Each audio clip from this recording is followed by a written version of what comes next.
This podcast was recorded on Gubby Gubby land and pays respects to the elders past, present, and emerging.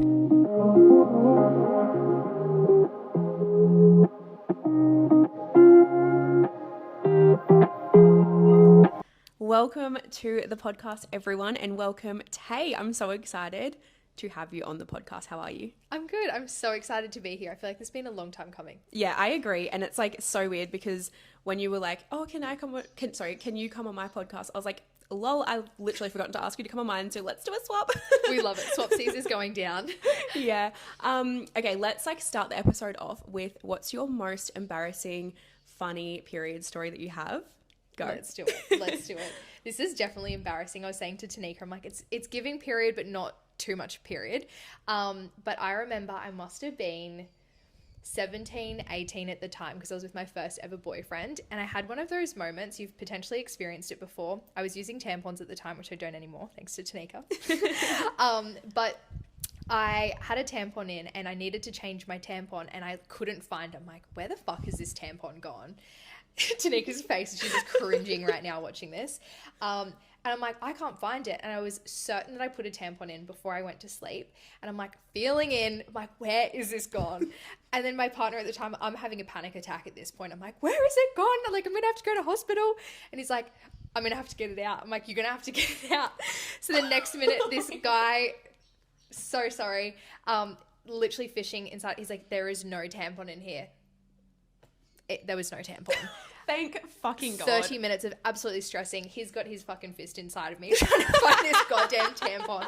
Actually disgusting. I can't believe I just shared that. I'm like thinking, sorry clients listening to this.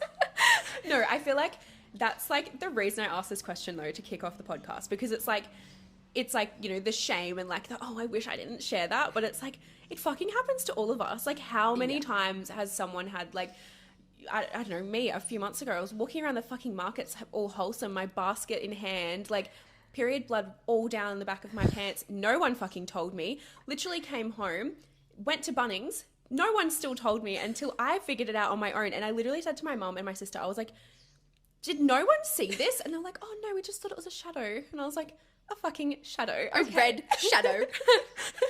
It's like, these things just happen. And it's like, so easy to be like, oh my God, I can't believe I did that. Ick. Like, I hate, like, past me for doing that. But it's like, oh my God, who cares? Like, literally, when you, like, if you're to go real rogue, like, some of the shit you guys are doing in the bedroom, like, we really making that the weird and icky thing. Like, you know what I mean? Nothing's weird and icky. Like, if you're sucking toes, I don't care that I got blood down my pants. Yeah. And, like, our body is supposed to do this. Like, I think a lot of people forget that, like, we are born to like literally like have our menstrual cycle, like recreate all of these things, yet that's disgusting. But then you're going out and doing all this rogue shit and buying God knows what at a sex shop, yet that's okay. Like accept it all and just like let's just stop shaming like everything, full stop. I've had that conversation with my partner. I'm like, stop making people wrong for sucking toes if they want to suck toes. Like slay. You be you, like do what you want. Like you probably like, you know, everyone.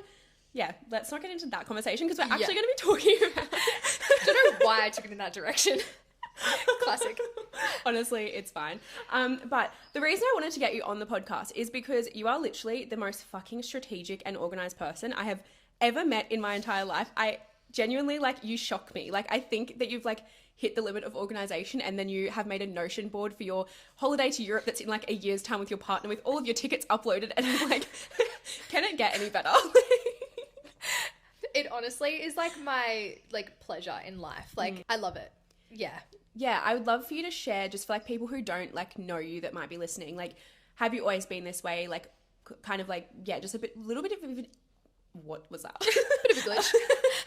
A little bit even of just like your story in general that got you to like the business you're doing and all the things. Yeah, cool. So I have been wow, we're both glitching. I've been on the Sunshine Coast my entire life. So I've very much been brought up in like a very like, it's like a small town, but not, but just like, I just am such a homebody.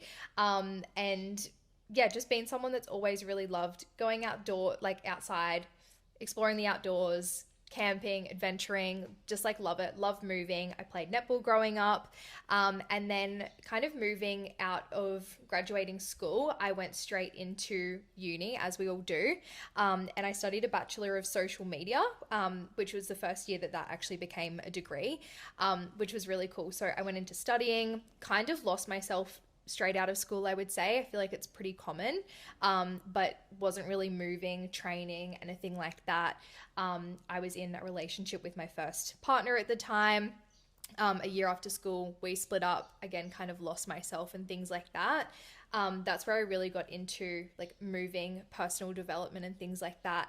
And at the time I had launched freelancing. So I was freelance social media managing for businesses on the Sunshine Coast, which I really loved. But for me, I've always wanted to be someone that ran my own business, and it still felt like a limitation to be working for someone else where they were like, nope, this content, yes, this content. I'm like, I just want to create the content. So naturally kind of progressed into social media training, which I loved, just teaching people. I just love even things like this with podcasts and whatnot. I just love people expanding their own knowledge. It's just such an empowering thing for listeners, for students, whoever it might be, clients. I just love seeing like the knowledge that I have, being able to deliver it to someone and then that actually having an impact. Fast forward, COVID happened. That's always in everyone's story. And then kind of moved online, but like it was more so online for the reason that one of my friends at the time, she was online fitness and mindset coaching, and it was just like a new thing. And I was like, oh my gosh, we could do this online. It just didn't even click to me. So launched my social media coaching business. I had a business mentor, and then it's kind of like the rest is history. It's really progressed from there. I've always loved business. My dad's had a business he launched it pretty much when I was born. So however old I am, so 22 years, probably 21 years old, his business. So I've always been kind of a part of that, school holidays, packing boxes of screws for some pocket money and things like that. I think a huge contributing factor is definitely him in my journey of just like having him as a mentor in business. Just really grew and scaled my business pretty quickly. And really looking back at that's a combination of the personal development work that I did, and then also strategy and organization, and that just being a huge strength of mine. Yeah, I love that. Like, I know your story, but every time I hear it, I'm just like, it's just so inspiring, because like you've gone through fucking hell and back, and then you still just like back yourself. Part where you said like you lost yourself straight after school and like all the things, like I feel like that is like such a normal thing, right? Like people do that. Like we've been in school for like however many years you're in school, but you really like picked that back up like so fast, like considering some people are like my age, older, and they're still like don't know who the fuck they are, right? Yeah. Would you put that to like starting to get like into routine and like the lifestyle that you live now, or like what do you think kind of like directed you to like starting to find out who actually is Taylor? Yeah, I love that question. I feel movement was a huge contributing factor. I remember having like a sit down with my parents, and at the time I just thought they were like the nastiest people on earth, and they were like, Tay, like what are you doing, kind of thing. And this is just cool because it's like they're really just holding a standard at the time, like obviously so in ego and reactive. I'm like, how could they ever? And yeah, they really encouraged me. Mum's like, let's go to group fitness together. Like they were really supportive of that, because I definitely put on some weight, being that I was such an active kid through high school. So even just that like structure of just going to group fitness, surrounding myself with people that were prioritizing that in their values versus partying and things like that. And I never really I dabbled ever so slightly, again because of COVID, but yeah, I think that's a huge contributing factor. And then I remember really kind of finding personal development when I went through my breakup. A friend of mine at the time went through a breakup, and she was like, oh, cool to be conscious, like, you know, go down to the beach, do breath work. And I remember my parents used to take the mick out of me. I'd go and watch the sunrise literally every morning. Like that was my thing for like, can I just say that's so good for your hormones? Literally. And they were like, the sun's still gonna rise, Tay. I'm like, yeah, but I want to watch it. And yeah, I just like go down, meditate and things like that. So I think just having structure in both like fitness was definitely huge for me in my journey. But then yeah, finding my own way, exploring things. And I remember I did my first day event with Cool to Be Conscious, and that like, it was from when I was 19 to 20. It was like a week before my 20th birthday. It was really cool because it felt like it closed the chapter of like 19 going into 20, which is so young in hindsight. But I just like, we were just speaking about this before we started recording. Like I felt like I was so old and people were doing incredible things around me. But yeah, I think that was the contributing factor to me being like, okay, we actually have to prioritize ourselves, and the way in which we prioritize ourselves is showing up consistently. It's not swinging the pendulum and trying to be like this all or nothing approach. Yeah. So weird. I didn't realize you were 19 when you kind of like that happened, because 19 was the age that it also happened for me. Like, wow. I feel like I was like so into the party scene, like all of that just like did not respect myself at all.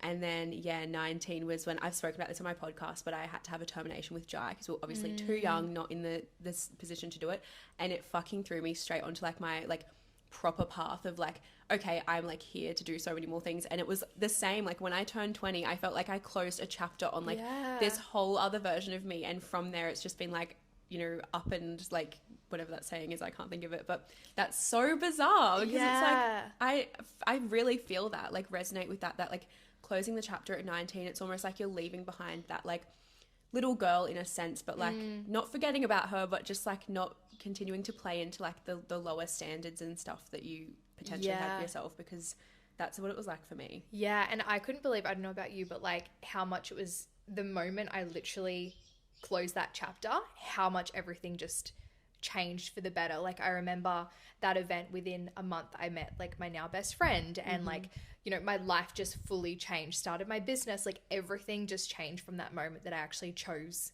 me and like actually came into alignment. Yeah, no, me too. Like I literally started studying, like started my business, like Jai and my relationship got so much better because we were in quite a toxic relationship at the time, really. When I look in hindsight, when you're in it, you don't really like see that. And just like so many different things in just like, you know, we moved here to this like beautiful home that we live in now. Like so fucking weird that that is like this, like a similar timeline. But anyway, I want to swing it back to, you know, you always speak so highly of your parents, which I think is just like incredible. Do you find that they've had like, particularly like your dad running a business, I know I've heard you speak to this before, but has that had like a big impact on you in being such like a driven person and such like a, just like you're such a go-getter person, I guess? Like, do you feel like you kind of take that on from him? Yeah, 100%. I think definitely both of my parents. I was really just reflecting the other day, like I think it was a public holiday and like mum was at the uni working. She's really come into her career season. Dad, for as long as I know, has just been an absolute hustler. But I think equally seeing parents growing up, because mum had me so young, mum was 19 when that she had me, seeing them actually probably navigate adulthood really the same way that we are right now as a kid. Of course that had pros and cons, but yeah, I have a really good relationship with them. They feel like family and they're just incredible role models. And they've always role modeled to me too. I think I'm lucky enough that I think in like the generational kind of gap to how my friends' parents might be, like going to counseling was like normalized and conversations around that was normalized. And, you know, dad always used to have Wayne Dyer playing in the car and like dad used to have, I remember like a Tiger's Eye crystal in his car and just things like that I'm just like, I feel like any kind of entrepreneur has to have like a level of spirituality in them. So I think I always just like saw that. So that was never judged for me as well, which definitely helped. But yeah, my dad's probably the hardest working person that I know. And we're actually out for breakfast the other day and there was just a conversation where there were so many moments that dad could have chimed in with like, yeah, me too. And like, yeah, my success too. And like, there's just conversations around money and success. And he just never does. And it's just so interesting. It was the first time I really just observed and watched him. I'm like, wow, he's just like such a silent grinder. And I've like learned so much from that, where you just get an email like 3 a.m. You're like, dad's in the office on a Saturday, but he doesn't expect anything from it. He still shows up as a dad. Would take me like every Thursday afternoon after school and things like that. So yeah, I think it's often that, of course, there's things I could pull on in like my childhood where I'm like, oh, they didn't do that good enough. But it's like, at the end of the day, we're all humans just navigating a human experience. And yeah, I'm definitely really grateful to have them as role models. Okay, I'm going to like take it in a different direction from there. Something that you have always preached like from the very start of your business journey is like working on the human behind the business. And I feel like even just then in your like, you know, speaking into your dad's story, like, you know, having the tiger's eye and you like mentioned the spirituality as an entrepreneur. And I feel like people can like definitely swing it the wrong way and like be like, you know, you have to be praying every morning and all the things. But what are your like non-negotiables of like working on your human behind the business so that you can like thrive in like all areas of your life as well? I know you mentioned movement, but is there other things? Yeah. Well, I think like I've really been looking into like big like entrepreneurs, successful business owners. I was listening to a podcast on Elon Musk actually the other day, and it was like a guy that followed him around to write his autobiography for like maybe a year or even up to 3 years. I could be butchering that slightly, but he was basically just saying where he just like lacks happiness. He never sees his kids and things like that. So I think even for me, and probably seeing Dad, it's like you could have all the money in the world, you could have all the success in the world, but if you don't get to go to your kid's sporting carnival, or if you don't get to go and travel when you want to, what's the point? So yeah, I think there's a huge thing to be said around like you feeling in alignment to what it is that you're doing, you feeling good while you're doing what you're doing. No matter how hard the season is, like I would say maybe in the past 2 months, it's definitely like swung the other way, but 6 months prior, it was a really fucking hard season of business, but I still loved what I did. I still wanted to get up every single day, even though it was hard. So I think having something outside of your business being your identity is really, really huge. So I would say one is like, just like things that bring you happiness and like working on yourself and pushing yourself. Like if it's, you know, ice baths, if it's movement and training, if it's just trying something new, if it's running, if it's actually going on adventures. Like my partner and I Sunday, we just went on like the most random adventure around the sunny coast, like going and seeing waterfalls and then climbing a mountain, like just random things. Weren't you trying to drive a manual? Yeah, I was. Let's not talk about that one. I've already shared my embarrassing moment on here today. The sound that car was making was not correct. I'm like, yeah, I can't drive manual. All I heard was Isaac going, clutch, clutch, clutch, clutch, clutch. He's like, clutch. I'm like, I am a clutch. He's like, you're not. Like, just putting your foot on the clutch. That's not the clutch. I'm like, sorry. Maybe that's one weakness. Dad taught me how to drive manual once. He's like, I'm never doing that again. He gave up on me quickly there. He's like, never again. We were like bunny hopping out of the street. It was bad.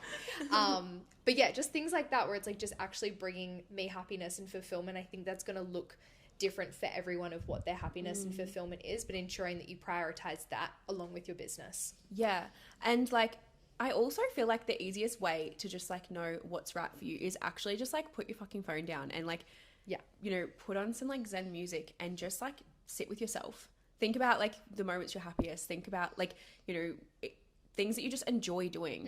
Because I also think a lot of people go wrong in like looking at like what, you know, other people are doing that are ahead of them. But like we are all fucking on our own little journey. Yeah. And like for me, an ice bath, that's not something that I would want to do all the time to like, you know, make me feel like I'm nourishing the human behind the business. But that for you is like a huge value. Like that's something you love doing. Yeah. And so I think that's also important for people to not just like constantly be searching in what like other people are doing for that. And allowing yourself to just like fuck up at things and like try something and dislike it as well. Like even like I say recently, but like in the past year got into dance as an example. I look like a bloody lemon dancing, but it's like it's fun and it like brings me happiness and allows me to switch off from business, and then that as a byproduct actually positively impacts my business as well. So yeah, I think there's a huge thing to be said around literally putting your phone down and like playing around with things. Like played golf with Isaac the other day, and it's just like things like that that's just random that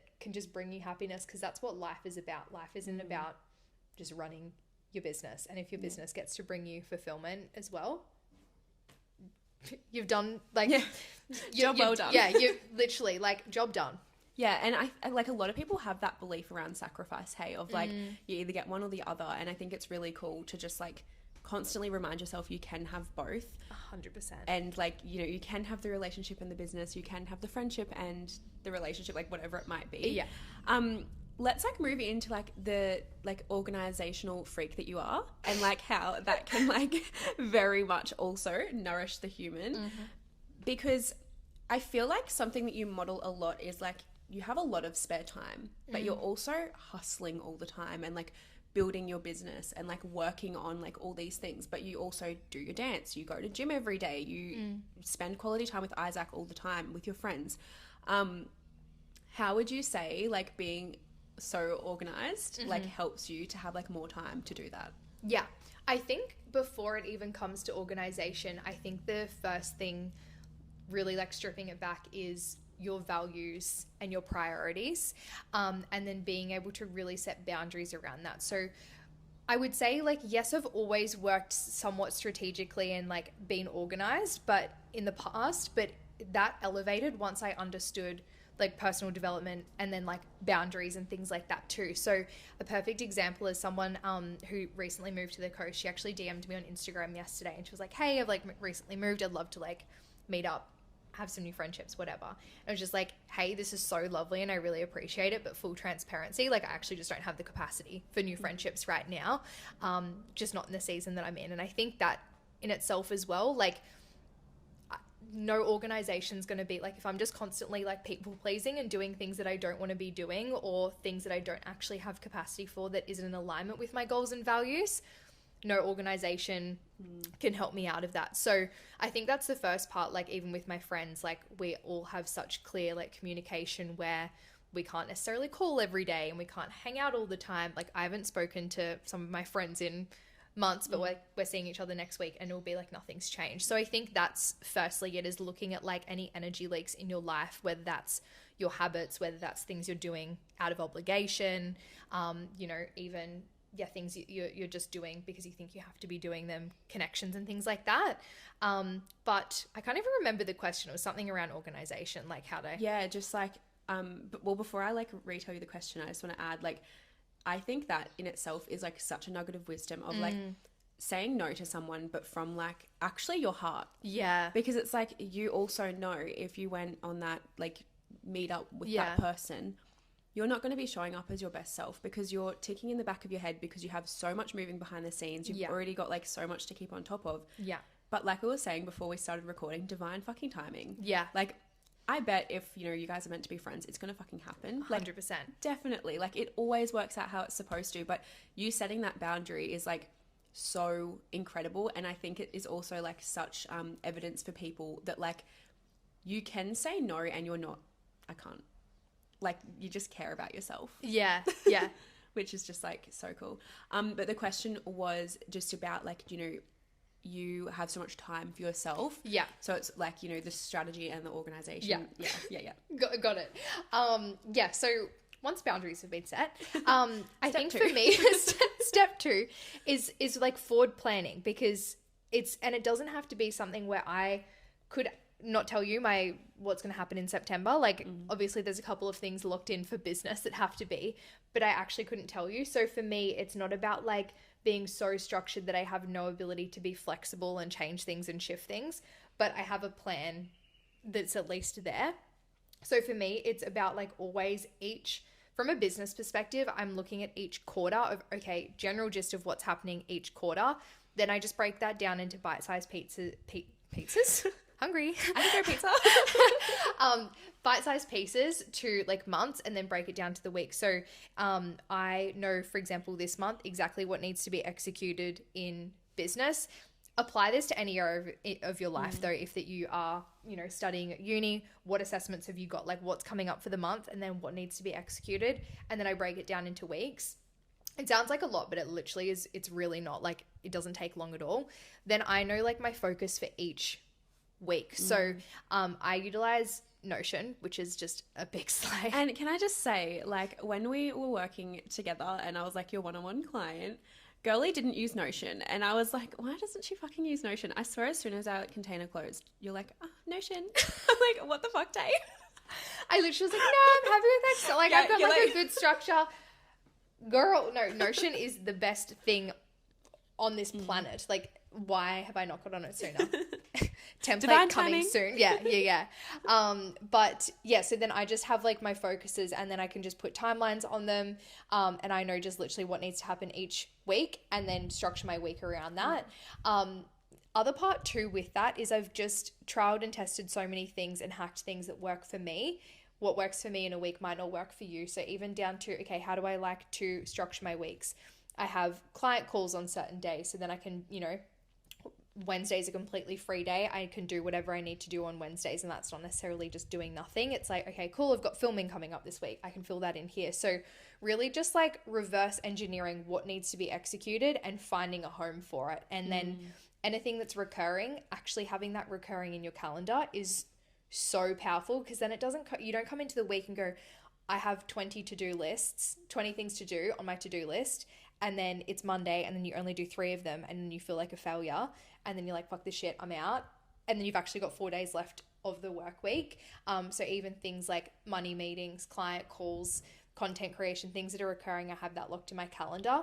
Then there's no brain capacity that's even having to go to it as well, which I think makes such a big difference. Like early days personal development, it's like get your clothes out because you only make a certain amount of decisions in a day. So you want to make the most important decisions at the start of the day, and it shouldn't be what your outfit is. So even for me, I have my outfit. I don't have a uniform for work. My outfit's out, hanging in our bathroom every night. So it's things like that where I can actually just be, forward planning. Then the thoughts that I do have and the time that I do have goes to what it needs to. Yeah, and like the clarity in that for you, like, and you've taught me that so much in working together, like just planning things out but not making it like a big fucking deal, because I'm like such a deep person. And like I remember like our first that like day in Voxer or something, and you just like blew my mind because I was like, hold on, I literally take it like way too many, like you know, I go like to the earth's core, not just like dipping my toes in the fucking ocean. It's like and it's like it doesn't have to be that deep. Like, yeah, you know, you can have all these things to do, you can be a busy person, but like how can you just like simplify it?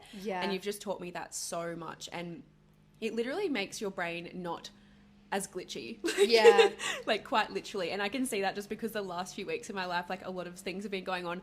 I actually haven't been like, you know, organized in like looking at my calendar and like doing the things that I usually do. And like, girl, I'm feeling it. Like, mental do you know what capacity, I mean? The mental capacity goes straight out the window. It's like the first thing to go. But then if you don't catch that quick enough, or if you're living in a state of like never even knowing to catch that, that's when you're never showing up as your best self, because you don't have time for yourself. You don't have time for people you love. Then you're showing up as like this gross version of yourself, and probably have PMS and, you know, hate your life and all the things. You're burnt out. And like, I think that's where this thing of like hustle culture has been demonized, where I'm in a season right now of fucking hustling in my business. Like I just had a meeting with Kiralee, who works for me, and we're like, there's a lot on over the next few months, but I'm like, yeah, it's fine, because now we've got a timeline on it. This is just what needs to be executed this week. This is what needs to be executed this month. Like we don't need to worry about what's happening in July right now, but we've got a plan for that. Like we're good. But that's where you see people that are like quote unquote busy all the time, and like those narratives of I've just got so much on, I'm just so busy, I'm just burnt out. It's like the wounded masculine energy, where it's like you're just doing. But when there's no intentionality or no strategy behind what you're doing, it's like, I like to see strategy and like having the structures like the GPS in your car. So if you're just like doing doughies around the street, of course your car is going to run out of fuel. There's no purpose behind it. But if you just took it a step back for 1 second, put the address in to maps, you get there really fucking quickly. So it's like, that's what it is. And that's what like smart masculine energy is about, is like, and you'd probably even experience this with Jai, where it's like, and I experience this with my partner all the time, and they're just so logical, and he just says something, I'm like, oh my God, that makes so much sense. Like, why was I overcomplicating that? And it's kind of the same. It's just bringing that approach into your business, where it's like just coming into so much more logic, because at the end of the day, business, it's both of them. It's a feminine of like being creative, especially in what we do, whether you're holding a lot of space and things like that. But equally, it's still very masculine. It's very logical. It's numbers at the end of the day. That's what business is. So you need to do them both well. Yeah. And it's really interesting because, you know, you're saying like you're in such a big season of hustling, and like you're just like so fast paced and moving. Yet this last few months, you've been coming so deeply into like working on your cycle, working with your cycle, really like embodying like your feminine. And I think a lot of people don't like see that potentially, like just from looking at your Instagram, like they could easily just be like, oh, she's just like constantly going like blah blah, but like behind the scenes you're actually working so much on like your feminine and just like your cycle and all the things. And it's just so cool to like actually see that like you can be in your like most like hustle era, but you can also be nourishing yourself. It doesn't have to be one or the other, but there's just like, it's the same as like the busy thing. Like people just get like a trophy for fucking being busy. Like how many people, like especially like older generation, like I would say like probably both our parents would be around the same age, like in their 40s, and it's like that age is like, if you're not busy, you're not successful. But it's like, oh my God, imagine if you just like answered a question being like, oh, today was like beautiful, like I had family, like I had lunch with my family, I got a little bit of work done, I moved my body, I went out on the earth, like things like people would just be like, oh, hippie. 100%. And I even remember right before I went to Europe last year, actually, Dad sent me an email, just like iconic. It's just the most on brand thing for him. And he was just like, hey, just wanted to let you know, I'm so proud of you. I think it's so cool that you can travel and do this. And I'm like, I think it's just breaking so much conditioning and being the evidence for people too. And you have to be willing to hold people's projections in that people are going to make you wrong. They're going to see what that they want to see. They're going to see, like you were just saying, they're going to see that I'm hustling and I'm burning myself into the ground. But it's like, because you don't see what's going on behind the scenes, but I don't need to prove that to them because I know to my core what's actually happening, and the people around me know what's actually happening. So yeah, I think it's just knowing that, like, do you and be the evidence for people as well, versus falling into like people pleasing of, oh fuck, have I got to do this, even if it's unconscious. Yeah.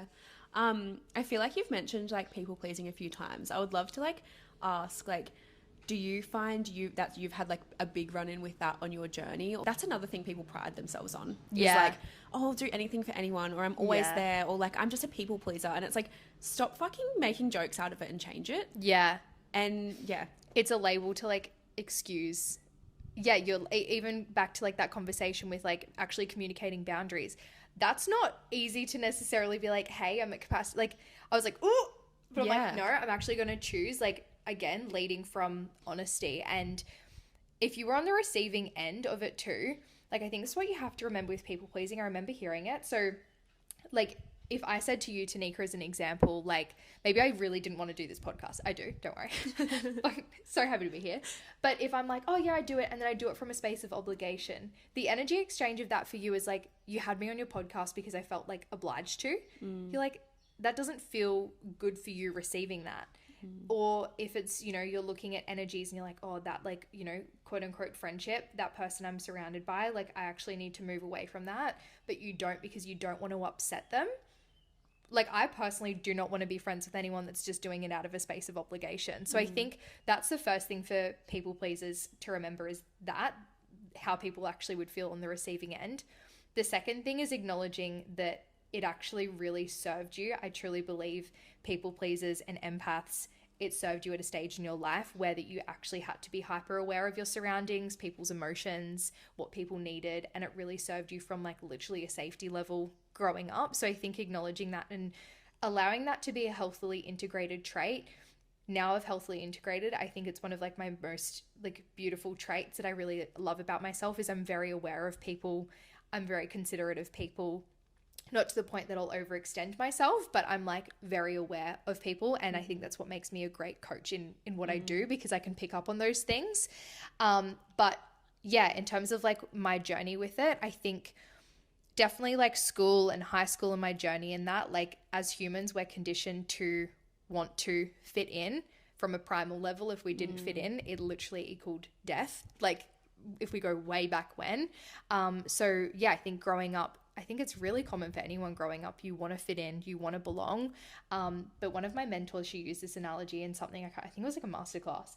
And it's like the energy of like belonging is like your puzzle piece fits in perfectly, but fitting in, you're actually like carving this puzzle piece to try and fit in, like the difference between fitting in and belonging. So yeah, for me, a lot of people pleasing came from that, of just this like want to fit in.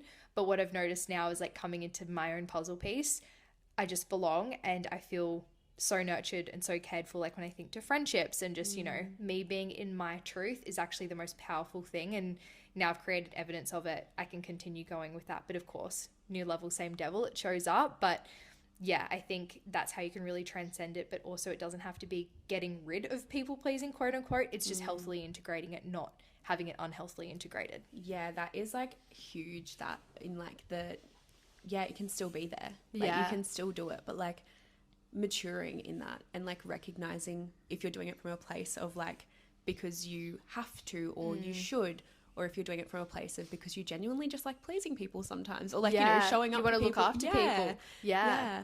I the empath part, I feel like, oh my fucking God, I'm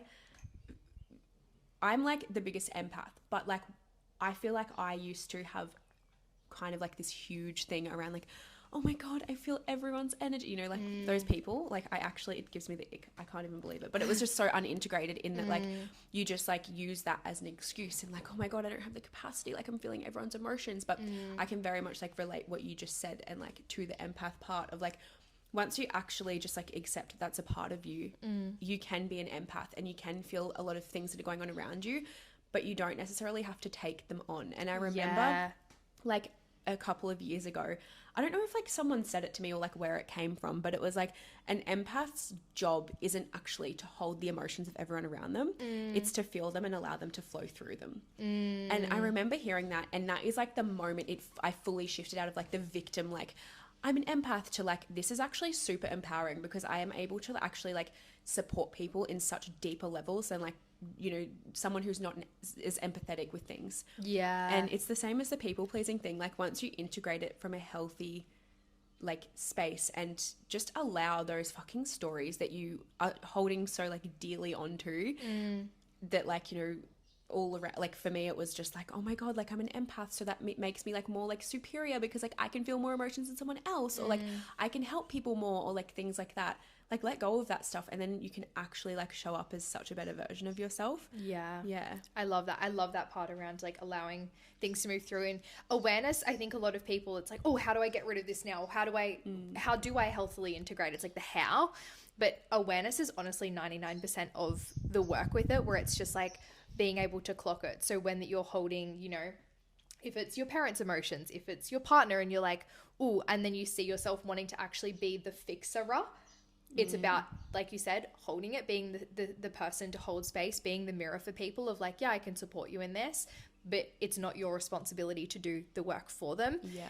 And that is also so important, because how disempowering for that person that you take responsibility for what's actually theirs. I noticed that massively when we think to like reason, season, lifetime with people. Like my ex-partner, we didn't actually date for long, but we were like in a relationship in some kind of way for a really long time. But it was definitely this energy of like fixing him, and like he grew so much in the time that we knew each other, which was really cool to see, but it was just so disempowering.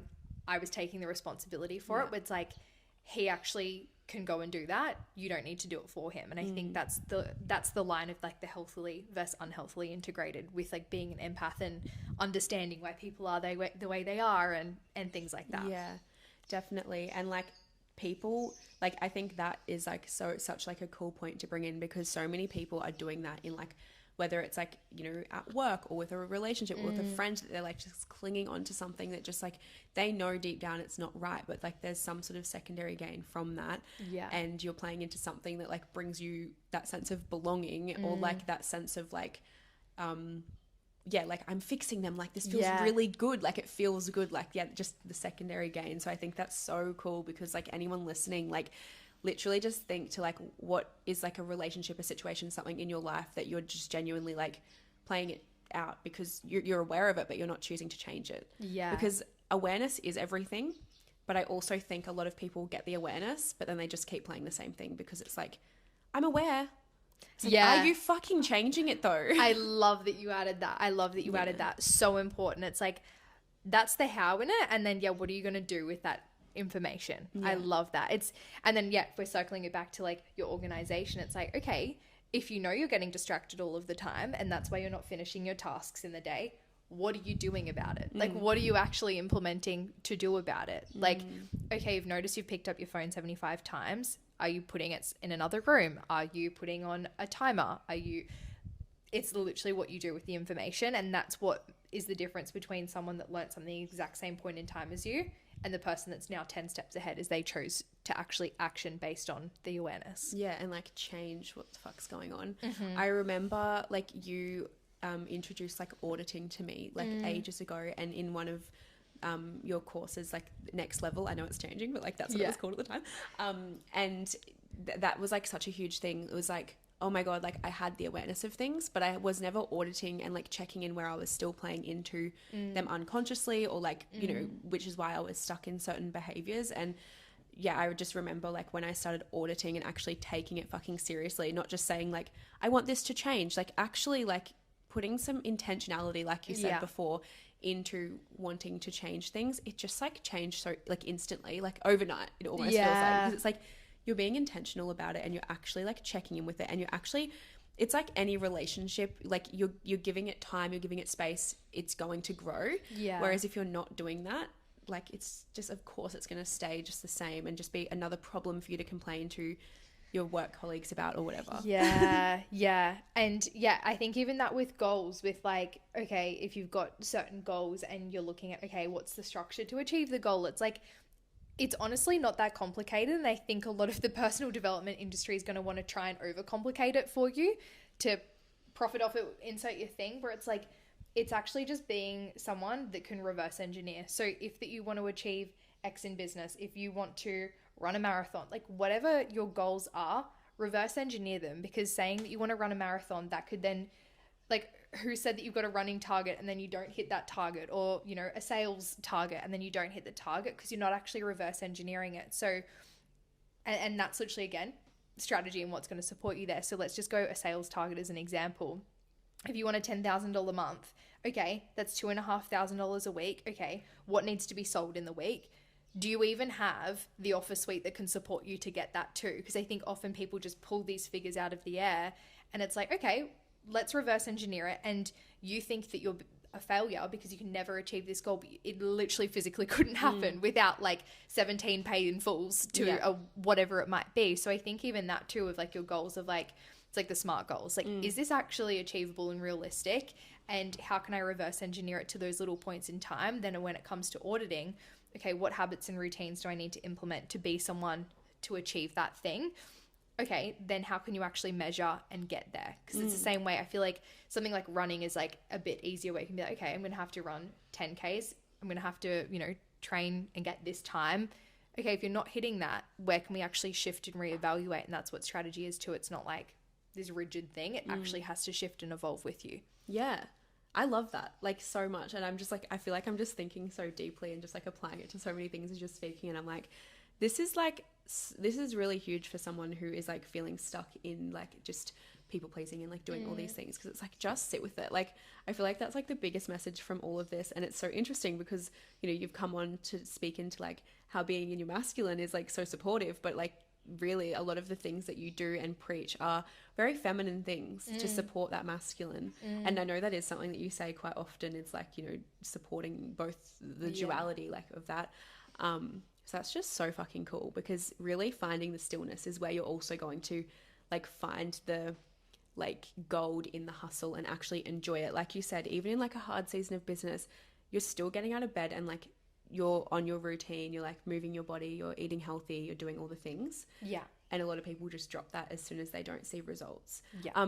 Actually, something I wanted to add was, it was like maybe a month or two ago on like a call with you, you were sharing how you had like a sales goal for the week and how you didn't hit it, but then the next week it doubled. And I think even that is really cool, because it's like sometimes you aren't going to see that like, it's like the compounding effect, which is like something you've taught me so much as well. It's like sometimes it just isn't happening yet because it's actually just like, it's still growing. It's like a little seed that you've just planted, and you just have to give it space for it to grow into something. And if you just have hold to be able the to energy, trust. Yeah. And I think that's it too with strategy. It's like, just trust it. Like you actually have to trust it. Like I made shifts to my business in November. Only now am I starting to see results. But it's like, that's why so many people give up, and then it's like, nope, doesn't work, it's this, it's that. It's like, you haven't even given it space. Like, try actually holding. There's business owners where something doesn't work for years. Can you hold that space? I actually heard someone say it, I cannot remember who, the other day, how like actually a lot of the time as well, like your first business is like just a trial, because a lot of people do actually go bankrupt before they become successful. So it's like, you know, that's a huge scale to something, but like if you just apply that to just micro things in your life, whether it's like trying to change eating habits or like get a better sleep routine or tracking your cycle, like whatever the fuck it is, it's like, it's okay to like, you know, quote unquote fuck up multiple times. Like may it be 50 times, like at least you're still going back and like trying to stick to a new thing, and it's gonna stick at some stage. And it's like, comes back to what you said, tweaking it to like what actually suits you, not what everyone else is preaching. And it's like, if you're someone that can actually like audit reevaluate, pivot slightly as you need to. Like, that's the thing that's going to work, versus I think a lot of people like, nope, that doesn't work, throw the towel in, try and build from scratch again, where it's like just like trusting the direction of it, of just like you just need to like tilt things slightly, shift things slightly, and then you're going to get there because you've actually got the plan to get there as well. And yeah, I just think too, it's like, if this was easy, everyone would be doing it in whatever it is. Apply it to studying at uni, apply it to your running journey, apply it to business. Like, the point is that it's not easy. That's why it's an accomplishment for you to get there. So even now for me, like coming out the other side, I'm going to have 1,000 more hard seasons in business. I'm not naive to that. Coming out of this, I'm like, fuck, I'm glad I just like stuck through, because now I get to receive this side of it. Yeah. You know, and then I'm going to have that in another 6 months. And it's like, that's actually the point, is the journey. Because if I got on this podcast, I'm like, yeah, slayed the whole thing. Like, everything's easy for me. Yeah. I think I've got a thing in my office and it says no risk, no story. And it's literally that. It's like, it's almost like no failures, no story as well. Like, you actually have to fail. Yeah. And like, it's the same as like, you know, I'll bring back in like mine and Jai's relationship. Like I said, we've been together for like a decade. And like the first 5 years of that relationship was where we were not the people we are today. It was like toxic in many ways. But it's like, to go through that and then to actually like, you know, mature and go, this isn't actually how we want to be where we are now. And like, I literally think we have like the best fucking relationship in the world. It's the same as like going through a hard season in business or just going through a hard season in life. Like, and the relationship to yourself is the same. Like, if you're feeling in a toxic space with yourself, like actually when you choose to make that change, it's going to happen, but it takes time. Like, you know, that was 5 years ago that Jai and I were in that bad space, and it's progressively getting like incredible, but it's taken a lot of fucking hard work, dedication, time, challenges, like fucking like all the things, like tears, all the things to get to where we are.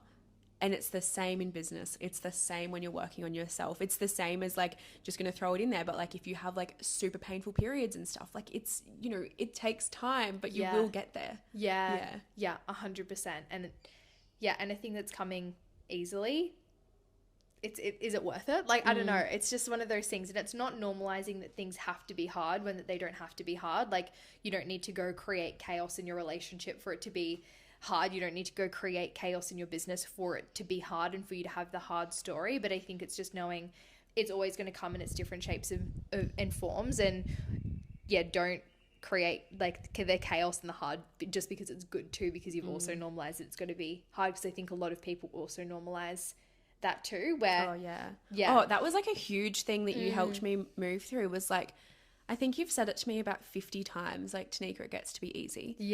Because I just like still am like, you know, have run into, I go, oh my God, I'm making it hard, because I just believe it has to be. Where it's like, it doesn't actually. And like the amount of like, every time you would say it to me, I'm like, oh my God, like it actually, like we do sometimes make it a problem, because that's also a limitation in keeping you stuck. So I think that's a really cool point you made of like, don't go out there and fucking like try and make it hard, but just like recognize that if you do have like a goal or like something that you're really working towards, like, it might feel out of reach, but like you can get there. Like, it doesn't have to be. 100%. And like the conversation we're having, like just before we wrap it up, but like we're having this conversation before we started recording, and just like, take the pressure off yourself. Like, we're so young, and like I mean, I know most of my listeners are under 30. It's like, actually just like chill. Like some people don't start their career till they're like 50 and thrive. This is like one thing, like even circling back to my parents, like my mum, because she had me young and then like she had my brother 8 years later, she did not like start her career, like her proper career that brings her so much passion. She's just thriving. 32, I want to say she was like, even that, like mum's really just like hustling in her career. Mum's 42 at the moment. I think she's that age. She'd be like, don't talk about my age. But like, just decided to study her PhD 2 years ago. Like, we are so young, and this is something Gary Vee talks about so much. Like, he was working in his dad's liquor store till he was like 35. Yeah. And like, look at Gary Vee, and he's like one of the biggest leaders in the industry. Like, again, it's all just a limitation. And I don't think it's like take the pressure off so much that you're just like, oh, I've got time. But it's just like, don't like make yourself, like I say it to my brother even all the time. Like, he's literally 20 and he's like, oh, like he's in such an incredible position. And I'm just like, chill the fuck out. Like, I see so much of myself in him, in just like you're only 20 years old, because he's just like, oh, like, you know, the business is going to cost this much to start, I could do this. But it was like, actually just like take a deep breath. Like, you're actually so much younger than you realize. Yeah, 100%. Yeah. And I think even like the whole like energy of this like whole episode is just like that we live in an and universe and not an or universe. And it's literally the energy of, we can be so young, we can take the pressure off, and you can choose to hustle and grind. Yeah. And, you know, business can be hard, but it can also be really fucking easy. And you can be so grateful for the life that you have and the business that you have, and want to double your sales goals and want to, you know, hire an employee. Like, we have to, and this was one of my biggest lessons in business so far, I would say, is that you get to do both and to not swing the pendulum. It's like, just dance between the both. It's the same with like the feminine, the masculine in business. You do both and do them both well. It's not that you have to be this feminine led business, and it's not that you have to be this hustling business. Like, you get to do them both. To wrap that up, I just want to add some wisdom that you passed on to me of like, also with all of this, like, watch who you share your goals with, because I actually like voice noted you like only a few weeks ago and was like, Tay, it's changed my life. And I was only just, again, compound, like, you know, it takes time. But watch who you share them with, because people are always going to try and keep you where they are. And as soon as you like, and like you said to me, it's not about like gatekeeping your fucking goals and like not sharing them. It's just watch who you share them with, because I guarantee, like, for me, I was like telling every fucking person, because I'm such a loudmouth, like I can't help it. I just want everyone to know everything. But it's like, as soon as I like reeled that in, it was like, oh my God, of course I wasn't like ever feeling like fulfilled or like I was ever going to get close to them, because the people I was sharing them with, they are not in the position anywhere near that I want to be in. So it was like limiting me. And like you've said, Tay, like, it's an unconscious thing as well. Like, they don't necessarily have to say anything. So yeah.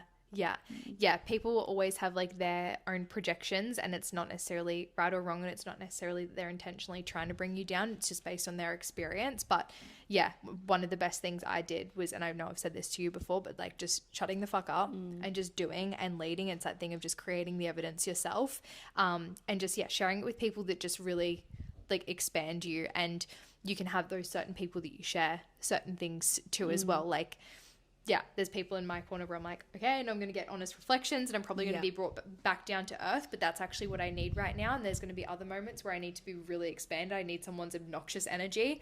Probably going to go to my friend Riley, and she's like, yep, fucking anything's possible. I'm like, okay, cool.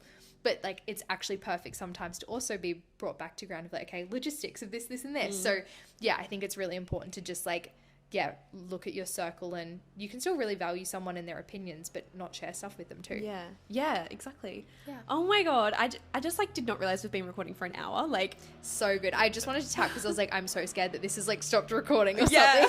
Like, holy shit. Anyway, let's wrap this up. I feel like what a beautiful reflection of, you're always saying like duality, and it's like you've actually just like, you're such an embodiment of it. It's just so cool, because it's like, that was such a feminine fucking flowing conversation. So good. Is there anything you would love to add before we wrap it up? No, I feel like, that just feels really complete. I love that conversation. That was so good. Thank you everyone for listening. Oh, where can they find you, Tay? You can find me on Instagram, and I think my TikTok and YouTube, they're all the same, Taylor Lee Consulting. I've got a podcast as well, so just the Taylor Lee podcast. But yeah, find me on Instagram, and I feel like you can go from there and find all the other things. That's what I always say, is almost like, just fucking find me there. Just like click on the link in bio. Website and all of the things are there. Yeah. Cool. And I'll leave that all linked below. But thank you so much for coming on the potty. That was like such a good riff. I loved it. Yeah, me too. Yeah. Okay. Bye. Thank you so much for being a listener of the podcast. I love and appreciate you so much. And to show my appreciation and love for you, head on over to my Instagram at sacredspacew2nicolais. Jump in my DMs, let me know why you love the podcast, and I'll send you a little something special. See you next week.